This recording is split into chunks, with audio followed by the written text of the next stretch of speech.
Čaute majstri, jarná sezóna kosenia trávnikov a lúk je pred nami. Ja som si práve preto do recenzie pripravil znova kosačku Parkside Performance. Je to novinka na 230 V so šírkou záberu 46 cm a veľkým zberným košom do 60 litrov. Takže poďme na to, vyskúšame a poriadne ju otestujeme.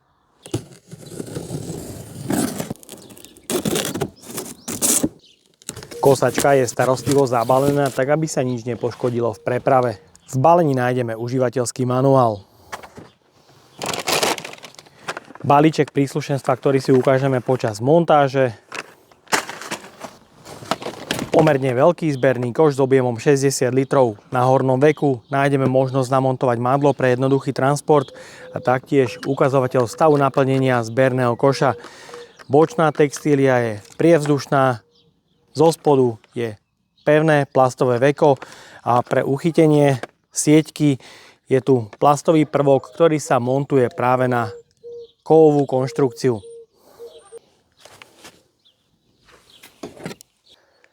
Plastový držiak, ktorý sa montuje na rukoveď pomocou rýchlo upínacích prvkov a môžeš si doň vložiť kľudne svoj smartfón. Ďalší plastový držiak pre montáž na madlo, do ktorého môžeš vložiť svoj obľúbený nápoj. Pevná, robustná rukoveď vyrobená s kombináciou materiálu, plast a hliník pre zníženie hmotnosti. Je hneď prepojená vodičom na sieť 230 V pre aktiváciu elektromotora a lánkom pre aktiváciu pojazdu. Sú tu na to dve páčky práve pre ovládanie motorovej jednotky a pohonu. Taktiež je tu tlačítko pre štartovanie a samozrejmosťou je šteker pre sieť 230 V a taktiež sú tu držiaky práve pre nápoj a smartfón.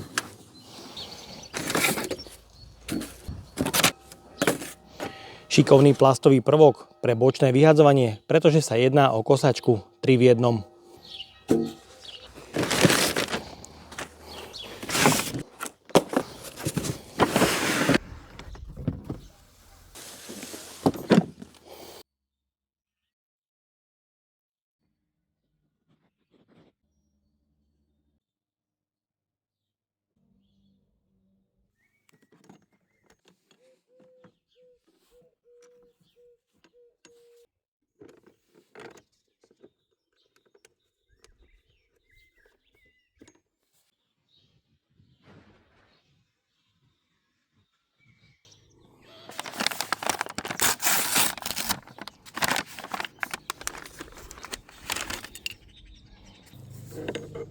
To nemôžeš ukázať, lebo to bude jasné.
Náročnosť na skladovanie je iba minimálna, vďaka beznástrojovému systému ju poskladáš do skladovacej alebo transportnej polohy za pár minút. Rovnako rýchlo ju rozložíš do používania. Rukoveď pre ovládanie je vybavená ovládaním elektromotora a taktiež ovládanie pojazdu. Taktiež je tu bezpečnostné tlačítko proti náhodnému spusteniu elektromotora, no a taktiež môžeš madlo nastaviť do rôznej výšky pomocou beznástrojového systému na konštrukcii. Je to kosačka 3 v 1, preto môžeš trávnik veľmi rýchlo zbierať do zberného koša s objemom 60 litrov. Taktiež, ak sa rozhodneš, môžeš trávnik bez problémov mulčovať pomocou prípravku, ktorý je súčasťou základného balenia. Je to veľmi šikovné, ušetríš tým náklady na hnojivo a taktiež môžeš veľmi rýchlo kosačku prestavať a trávnik vyhadzovať cez bočný kryt. Vďaka nízkej hmotnosti iba 22 kg by sa mala ovládať veľmi dobre. Podvozok je osadený na zadnej náprave, kolieska o priemere 23 cm a vpredu kolieska o priemere 17 cm. Znamená to, že by mala zvládať prejazd nerovným terénom. Podľa stredového osadenia je ale zrejmé, že nie sú osadené na ložisku. Pre jednoduchú manipuláciu v preprave je tu madlo pre jednoduchý transport a môžeš vidieť, kosačka nie je bohvie ako vyvážená. Samozrejmosťou je beznástrojový systém pre nastavenie výšky kosenia v 7 prednastavených polohách od 25 až po 85 mm. Vďaka elektromotoru sa jedná o takmer bezúdržbový systém, vďaka ktorému môžeš kosačku kľudne otočiť na ktorúkoľvek stranu. Z dôvodu čistenia podvozku ten je kompletne celoplastový, takže sa nemusíš bať absolútne žiadnej korózie. Je tu osadený nôž pre kosenie so záberom 46 cm, čo je podľa môjho názoru absolútne dostatočné. Sú tu aj nejaké prvky pre ochránenie elektromotora a taktiež môžeš vidieť kompletne, je pojazd na zadnej náprave ochránený voči prachu plastovou krytkou.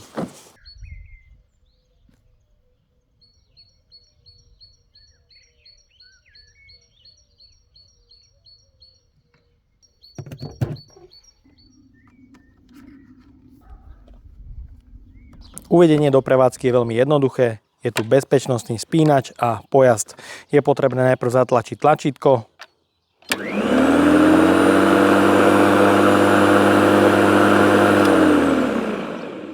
Hlučnosť motora okolo 85 dB, jeho maximálne otáčky výrobca uvádza na 3100. Je tu veľmi rýchla akcelerácia a taktiež rýchle zastavenie. Pre aktiváciu pojazdu je potrebné ešte zatlačiť druhú páčku. Začíname kosiť náš okrasný trávnik o rozlohe 380 m štvorcových. Kosačka je určená na kosenie ploch až do 1000 m štvorcových. Mám tu pripravený sieťový kábel, ktorý je jediným obmedzením na miestach kosenia.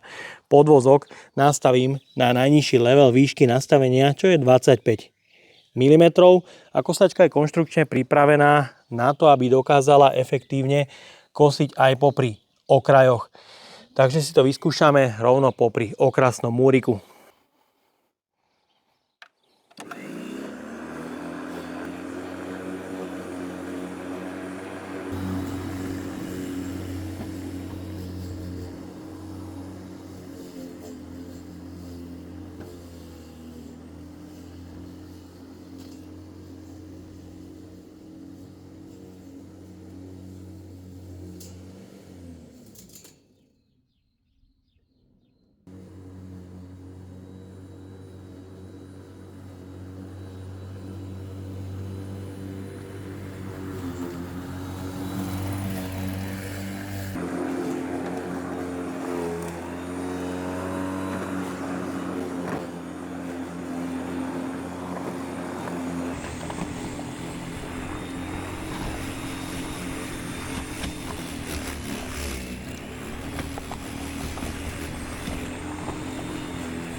Kosenie popri okrajoch je samozrejme väčší problém každej kosačky, myslím si, že ale tuto funguje. U mňa je problém, že sú osadené stĺpy, je treba sa im vyhýbať a tým je vidieť, že v strede je to pokosené lepšie, pri stĺpe je to o niečo horšie, takže To kosenie popri okrajoch funguje. Práve na dokončovacie práce popri okrajoch používam vždy práve tento krovinorez. Robia s ním kľudne chlapci, je malý, ľahký, kompaktný a dostatočne výkonný práve na tieto práce popri okrajoch. Je to super stroj za dobré peniaze.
Aktuálne sa zdá, že je zberný koš naplnený po okraj. Na poslednom riadku už bolo vidieť, že nezbiera úplne dokonale a na trávniku už ostávali nejaké nepozbierané časti.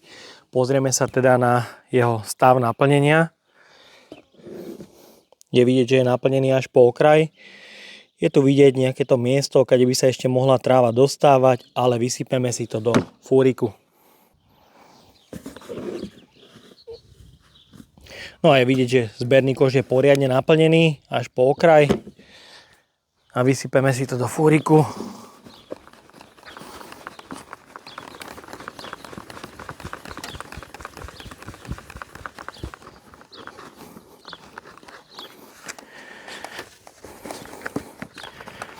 Takže do zberného koša sme nazbierali poriadne veľa trávniku a je vidieť, že je stále krajší a krajší.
Plocha nášho krásneho trávnika pokosená približne za 15 minút. Čo sa týka výkonu elektromotora a pojazdu, ktorý bol nastavený na najnižšom stupni nastavenia, čo je 25 mm úplne dole, bolo počuť na niektorých miestach, kde je trávnik poriadne prehustený, že ten elektromotor trošku spomalí otáčky a tým spomalí aj pojazd, ale nezastavilo to. Zberný koš dokázala naplniť veľmi pekne až po okraj.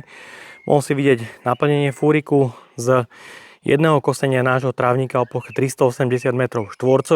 Nazbierala jeden plný koš a ten druhý naplnený tak nejak na polovičku. Môžeš vidieť to rozmiestnenie pozbieranej trávy je celkom fajn, vyjadzuje to pekne, avšak určite nesmie byť trávnik mokrý. Je najlepšie, keď je suchý, vtedy sa tráva zbiera o mnoho lepšie. No a teraz pokračujeme bočným vyhadzovaním.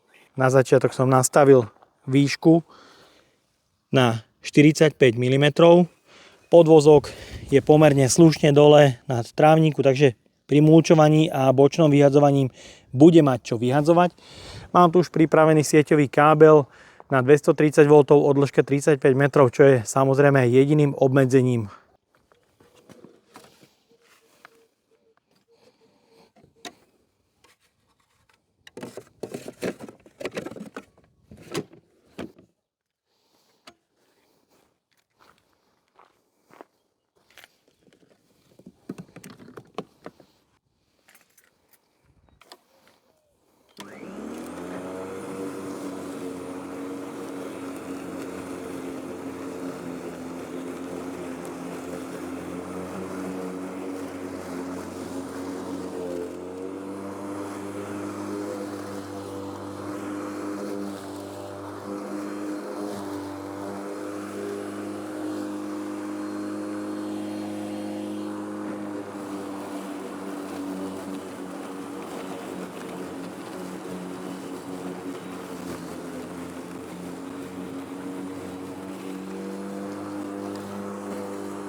Prešiel som také miesta, kde boli staré, suché trsy, naozaj vysoký trávnik, hustý, z jednej strany aj nahádzané, taktiež seno a myslím si, že pri tomto vyhadzovaní to je úplne super, perfektný výkon. No a ja som si už potiahol predĺžovací kábel trošku ďalej, aby som mohol pokračovať znova kosením popri plote, ktorý je dlhý 50 metrov a poďme si to vyskúšať s mulčovaním.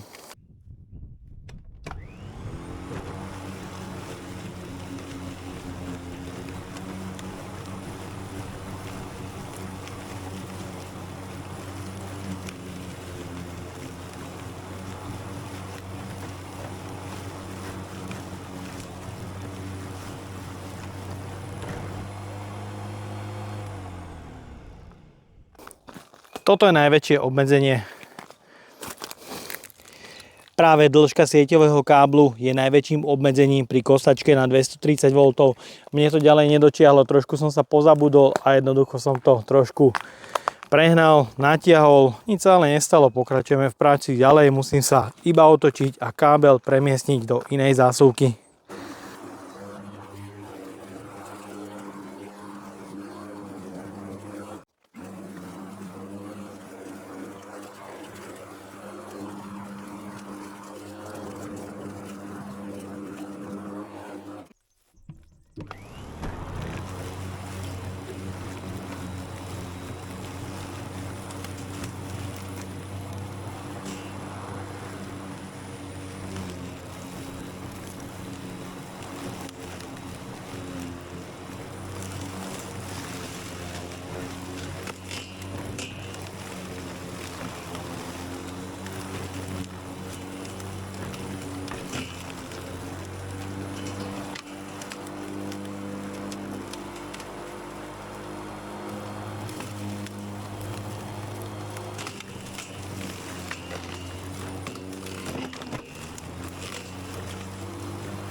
Čo sa týka údržby, je to veľmi nenáročné, stačí ju ofúkať, pretože na tej čiernej je naozaj vidieť, hlavne po mulčovaní, extrémne veľa prachu.